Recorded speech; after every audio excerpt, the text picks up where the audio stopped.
Welcome back to my channel Kishore Sir Ki Pathshala. We are doing chapter Structure of the Atom 9 Cbse.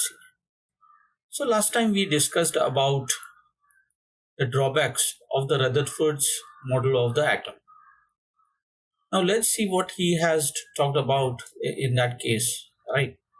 So you'll see that the electrons revolving in a circular orbit is not expected to be stable, right? See, these are revolving in a circular orbit.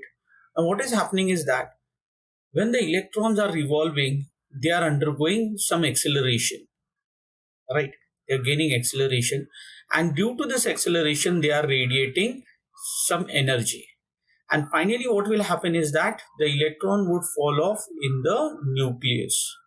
And if the electron falls off in the nucleus, there won't be a positive and the negative charge, which are the balancing charges, right?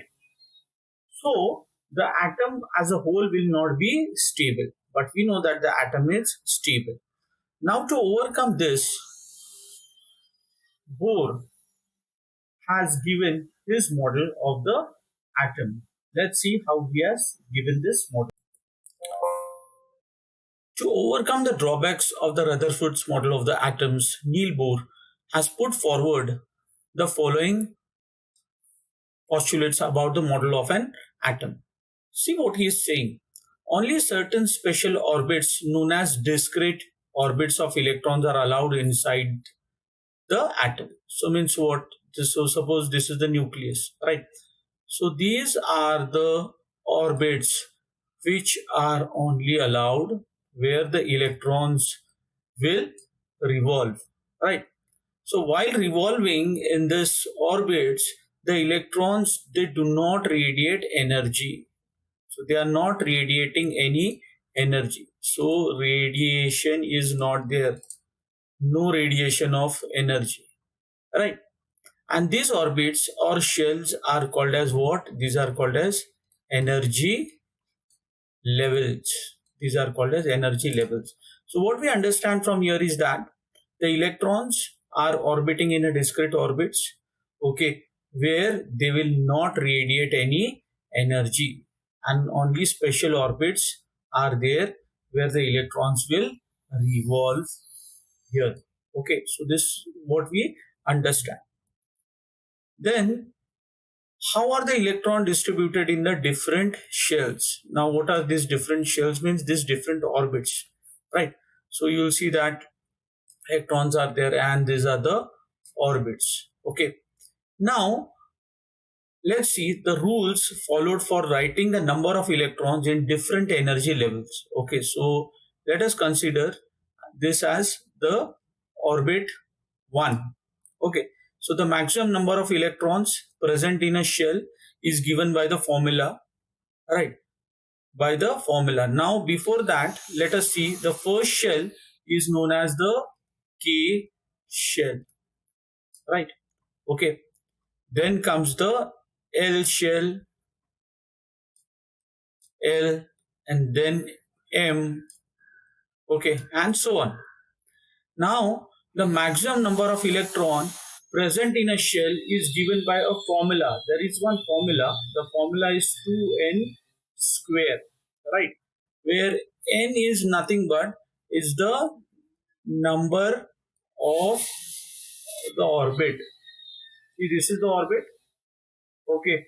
So the orbit number for K shell is what? Is 1. And K shell is 1. Right. So what we need to do, we need to substitute in place of n, it's 1, 1 square, that will be what? That will be 2. Alright. For the second orbit, that is the L shell, what we have is 2. 2n square, where the number of n is what? Is 2. So it will be 2 square, that is 2 into 4, that is my 8. Likewise, the third shell is having 18 electrons and the fourth shell is having 32 electrons in total, right? Now, the maximum number of electrons, there is a rule. The maximum number of electrons that can be accommodated in the outermost shell is how much? Is 8. So maximum 8 electrons is only allowed in the last shell. Okay, last shell only 8 electrons are allowed. So electrons are not accommodated in a given shell unless the inner shells are filled. You cannot fill electrons in the shell, outermost shell. Okay, why? Because you should first fill the innermost shells, right? So this shells are filled in a stepwise manner. So stepwise manner, the shell has to be filled. Okay, so there is a concept that is the subatomic particle neutron, right? So we know that proton is there. Where is the proton? Proton is there in the nucleus of an atom. So this is the nucleus of an atom. There is a proton, and there is another subatomic particle which is neutron, right? So in 1932, this subatomic particle, which had no charge and had the mass nearly equal to the proton, was discovered by Chadwick, right? So it was eventually named as neutron. So see, these are the neutron. This is the nucleus, and in nucleus you will see that neutron and proton are there. Electrons are this. These are moving around, right?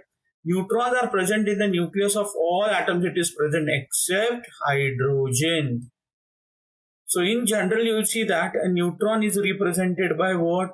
By a small n. The mass of the atom is thereby given by the sum of masses of what?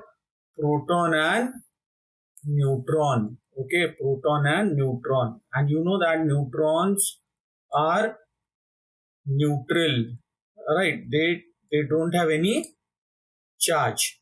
So they don't have any charge. Okay, student, I'm sure you have understood today's topic.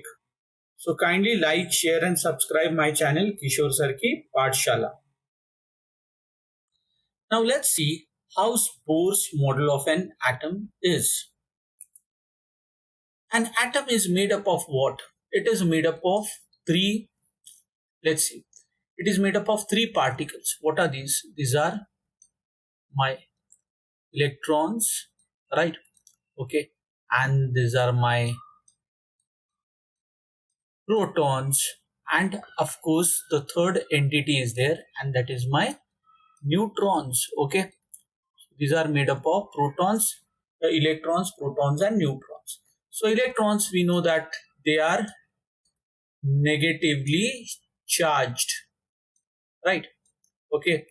Protons are they are positively charged. Okay. And neutrons, they are neutral in the charge. So they don't have any charge. Okay. The protons and neutrons are located in what? In a small nucleus. So this is my nucleus. So they are located in a small nucleus in the center of the atom, right? Okay. Now, due to the presence of these protons and neutrons, okay, so nucleus is how? The nucleus is positively charged, right? Because of the presence of this protons and neutrons. And proton is positively charged, neutron doesn't have any charge. So this is positively charged. Now this electron is revolving around the nucleus in a fixed circular path, right? Okay, so this is called as my energy levels. Okay, so these are my energy levels.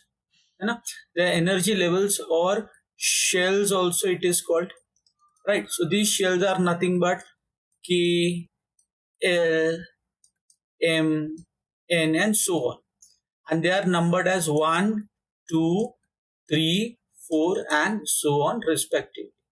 Okay, so now what you see is that the first energy level can hold maximum of how many electrons? 2 electrons, right? 2 electrons. The second one can hold up to 8 electrons. The third shell can hold up to 18, maximum 18 electrons, and the fourth can hold up to 32 electrons, right? Then what I see is that each energy level or the shell is associated with a fixed amount of energy. So there is no change in the energy as long as they keep revolving in the same energy level. Okay, so there will be no change. The change in energy of an electron takes place when it jumps from the lower energy to a higher energy level, right? So thanks for watching my channel Kishore Sir ki Part Shala.